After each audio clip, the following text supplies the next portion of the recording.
고린도전서 1장 1절부터 3절까지입니다. 우리 다 같이 한 목소리로 함께 봉독합니다. 하나님의 뜻을 따라 그리스도 예수의 사도로 부르심을 받은 바울과 형제 소스데네는 고린도에 있는 하나님의 교회 곧 그리스도 예수 안에서 거룩하여지고 성도라 부르심을 받은 자들과 또 각처에서 우리의 주 곧 그들과 우리 주 되신 예수 그리스도의 이름을 부르는 모든 자들에게 하나님 우리 아버지와 주 예수 그리스도로부터 은혜와 평강이 있기를 원하노라. 아멘. 우리 교회가 소속되어져 있는 대한예수교 장로회 합동 측 교단의 목회자가 되기 위해서는 반드시 총신대학교 신학대학원의 3년 과정을 마쳐야만 합니다. 신학대학원에 들어가는 입구에 커다란 돌비가 하나 있습니다. 그리고 그 돌비에는 학교의 교훈이 새겨져 있는데요. 이렇게 새겨져 있습니다. 첫 번째는 PPT 한번 확인해 주시기 바랍니다. 한국이 낳은 위대한 신학자이고 목회자였던 박형용 박사님, 교수님의 설교 중에 하신 그 메시지 중에서 이 5가지의 교훈을 학교의 교훈으로 채택하게 되었습니다. 첫째는 신자가 되라 라는 교훈이고요. 두 번째는 학자가 되라, 세 번째는 성자가 되라, 그리고 전도자가 되라, 그리고 목자가 되라 라는 이 5가지의 교훈이 있습니다. 첫 번째 교훈은 신자가 되라 라는 교훈입니다. 목회자가 되기 위해서, 목사가 되기 위해서 찾아온 그 학생에게 이 교수님이 그 학생에게 전하는 교훈의 첫 번째 교훈이 신자가 되라는 그런 교훈입니다. 신자라는 칭호는 대개 교회에 처음 오시는 분에게 붙여드리는 그런 칭호입니다.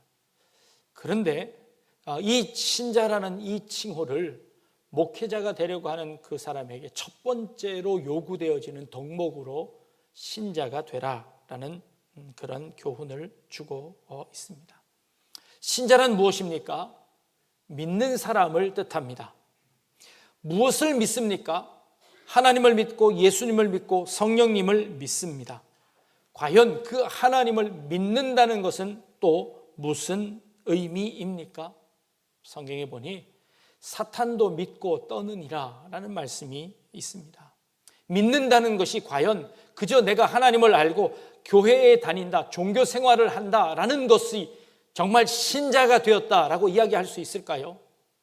신자가 된다는 것, 진정한 신자가 된다는 것은 무엇을 의미하는 걸까요? 초대교회 당시 신자가 된다는 것은요, 막대한 책임이 뒤따르는 그런 칭호였습니다. 신자가 된다는 것은 어쩌면 자신의 직업을 모두 다 잃을 수 있습니다. 자신이 교제하고 있는 모든 사람들과 그 교제가 끊어질 수도 있습니다. 심지어는 자신의 목숨까지도 내어놓아야 하는 것이 신자가 된다는 그런 칭호였습니다. 요즘은 신자가 된다는 것이 너무 쉬워졌습니다. 그저 교회에 나오기만 하면 처음 붙여주는 것이 신자라는 칭호입니다. 그런데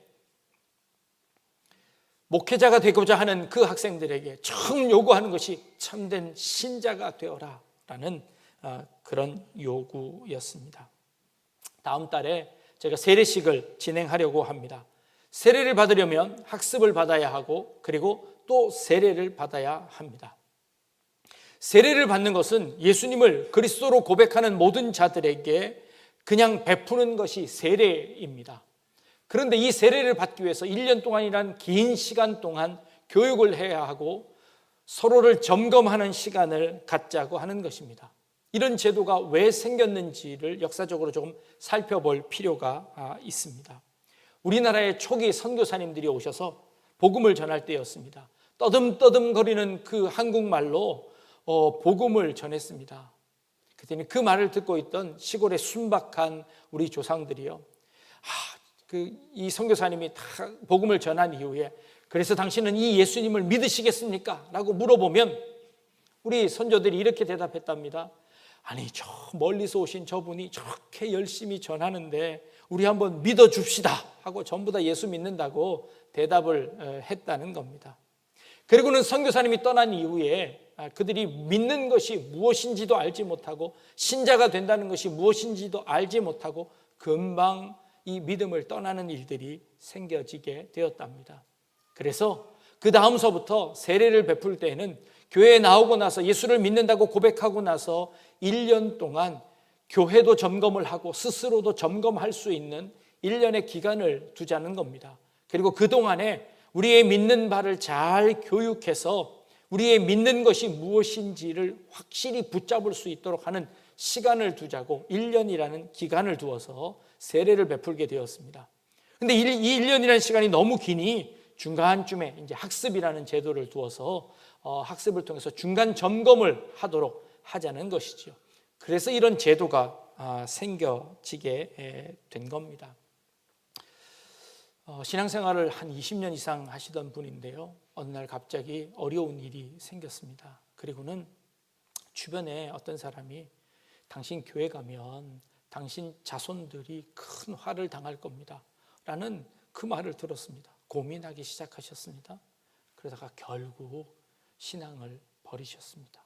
신앙을 놓고 그만 그 무당의 그 무서운 그 저주에 그만 무릎 꿇고 마셨습니다.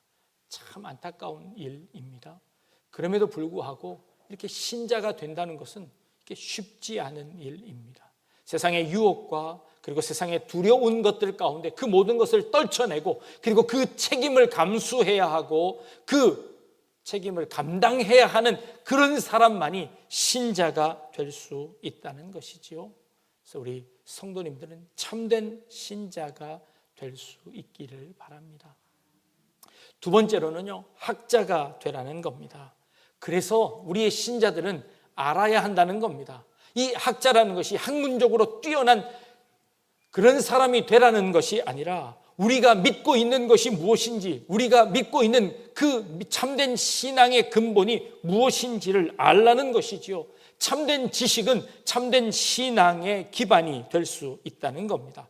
알지 못하고 무턱대고 믿는 그 믿음이 잘못된 믿음이라고 가르치는 것이지요. 뭐로 가도 서울만 가면 된다는 말이 있습니다.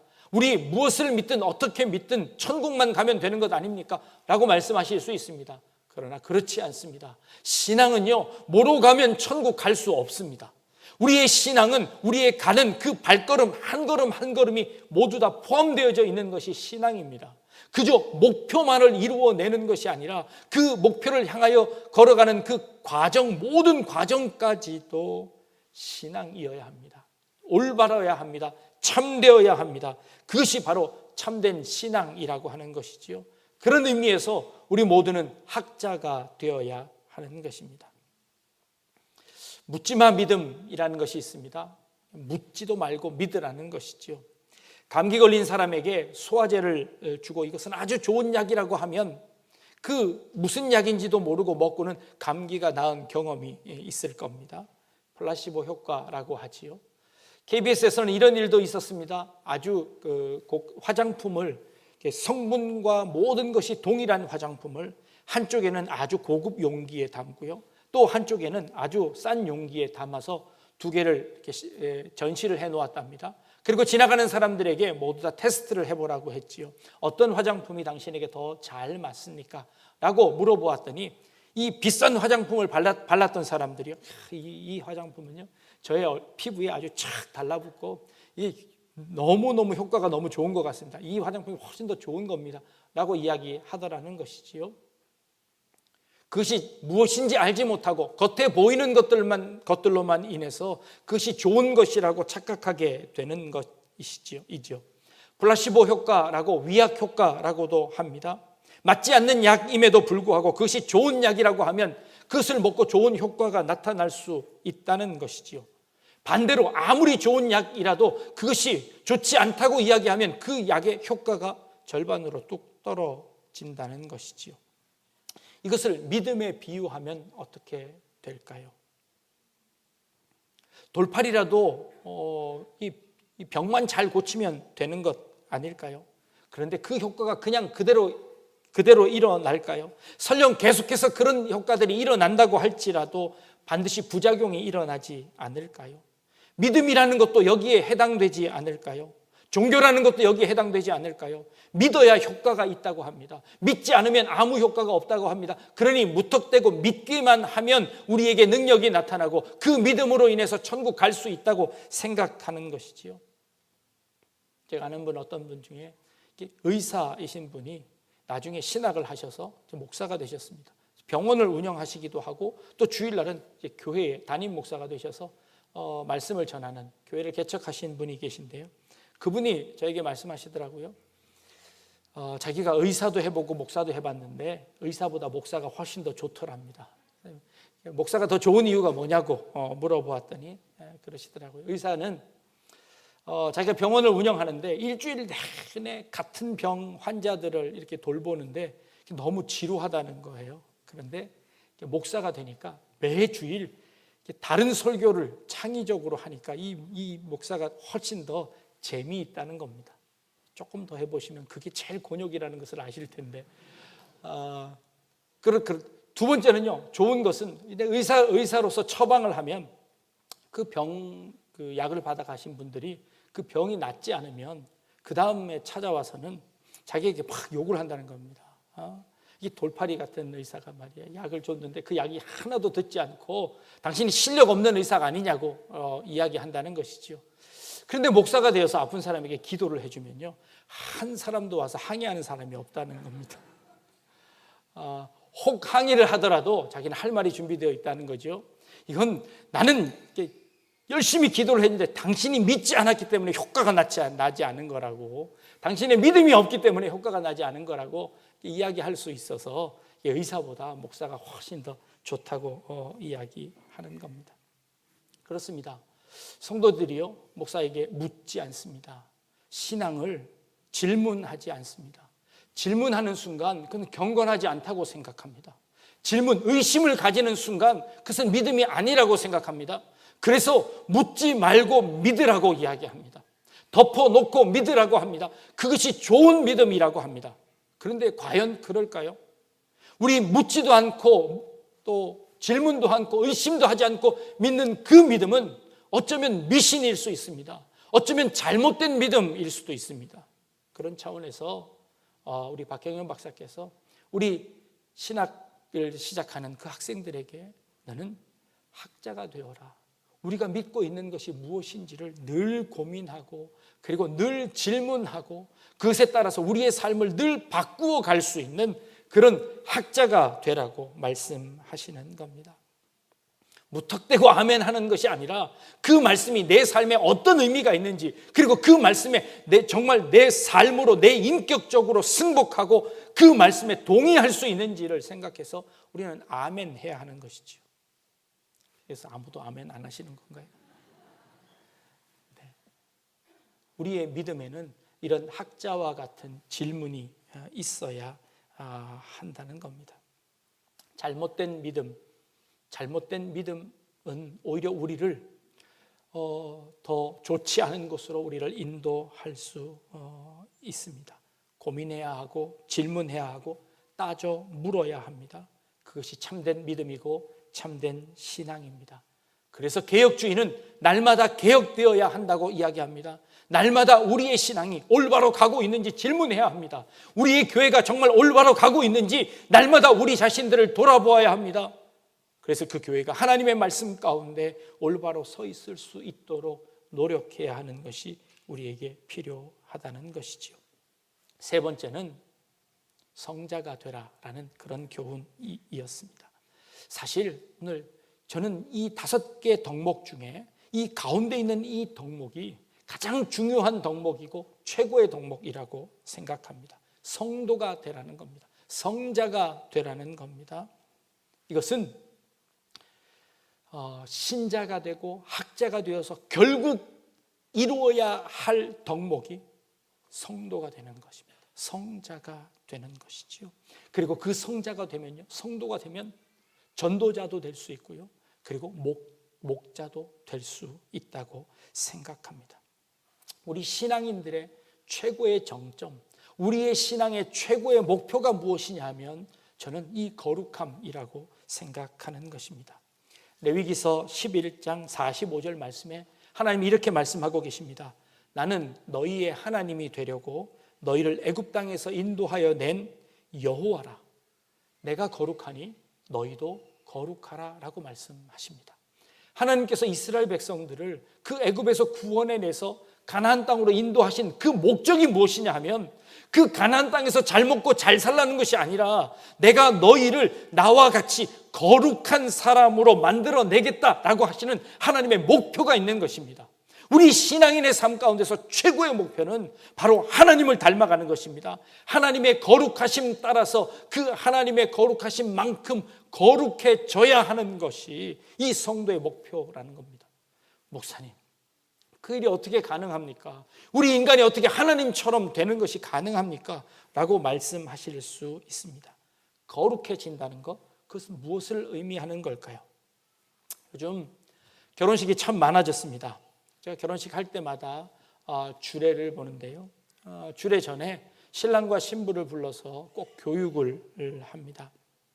그리고 그 교육을 통해서 그들에게 결혼 생활의 지침들을 이야기하곤 하지요. 그리고 교육이 다 마친 후에 그 두 사람에게 꼭 숙제를 냅니다. 두 사람이 결혼하게 되는 이유, 내가 이 사람이 너무 좋은 이유, 그리고 이 사람과 함께 살기를 원하는 그 이유가 무엇인지, 결혼의 목표가 무엇인지를 10가지씩 적어오라고 숙제를 냅니다.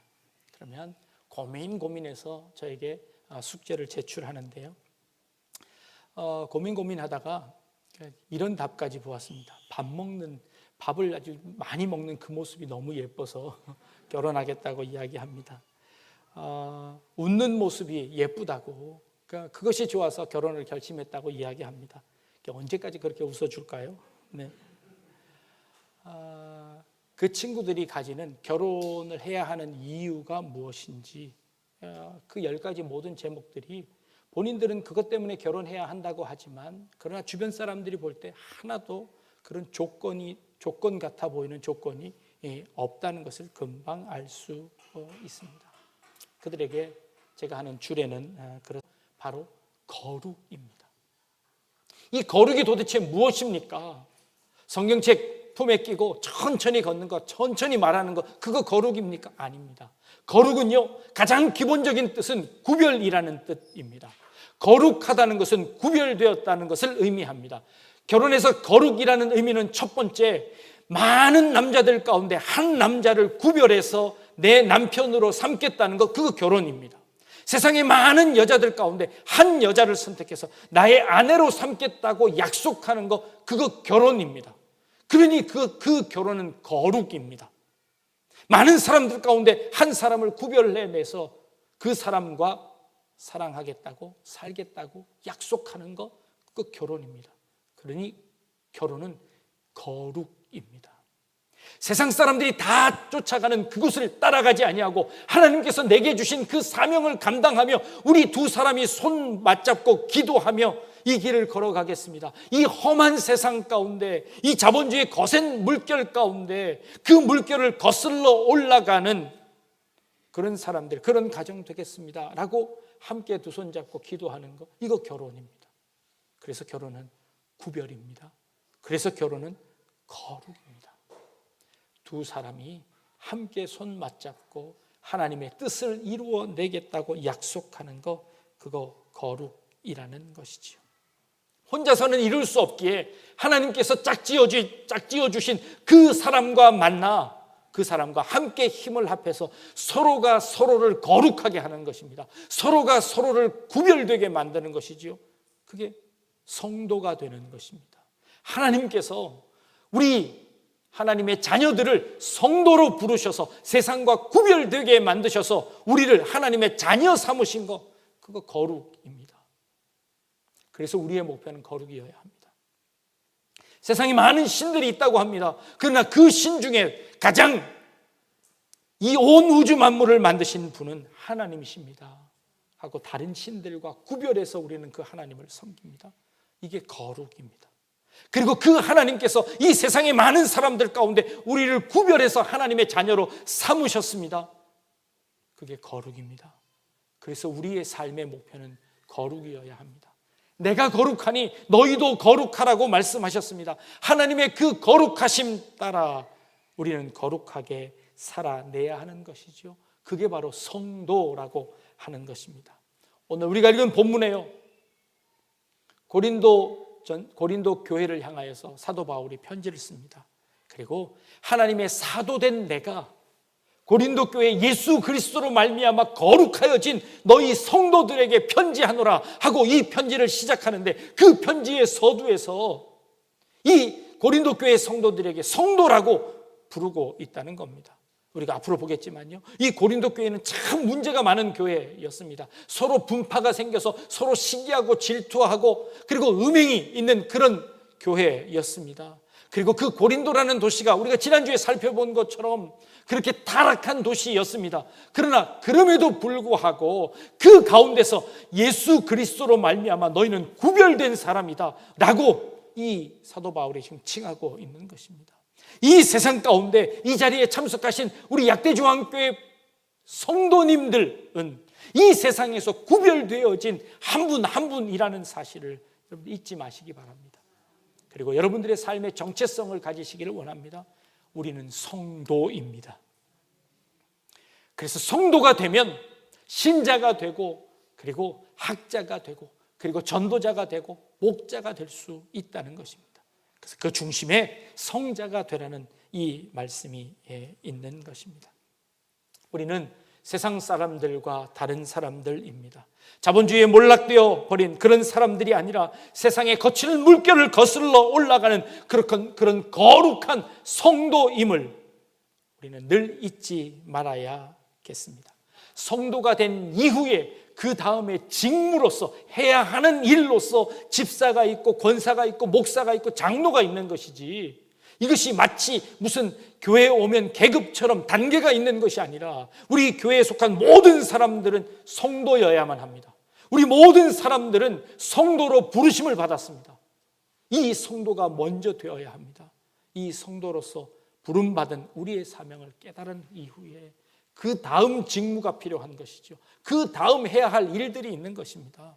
성도가 되지 않는 상태에서 어떠한 것도 소용이 없습니다. 그러기에 이 사도 바울은 지금 고린도 교회들에게 예수 그리스도로 말미암아 성도된 거룩하여진 너희 성도들에게 내가 이 편지를 쓴다라고 말하고 있습니다. 이 편지에 이제 이 자리에 모여 계신 우리 약대중앙교회 우리 모든 성도님들에게 한 분 한 분들에게 그리스도로 말미암아 거룩하여진 성도들에게 보내는 편지로 받을 수 있기를 바랍니다. 그리고 성도로서의 삶을 살아낼 수 있는 그런 우리 약대중앙교회 모든 지체들이 될 수 있기를 주님의 이름으로 축복합니다. 기도하겠습니다. 우리를 성도로 부르신 하나님의 그 놀라운 뜻을 깨닫게 하여 주시고 정말 우리의 삶 가운데 성도로서의 구별되어진 삶을 살아낼 수 있는 그런 우리 약대중앙교회 성도들 다 되게 하여 주옵소서. 감사드리며 예수님의 이름으로 기도합니다. 아멘.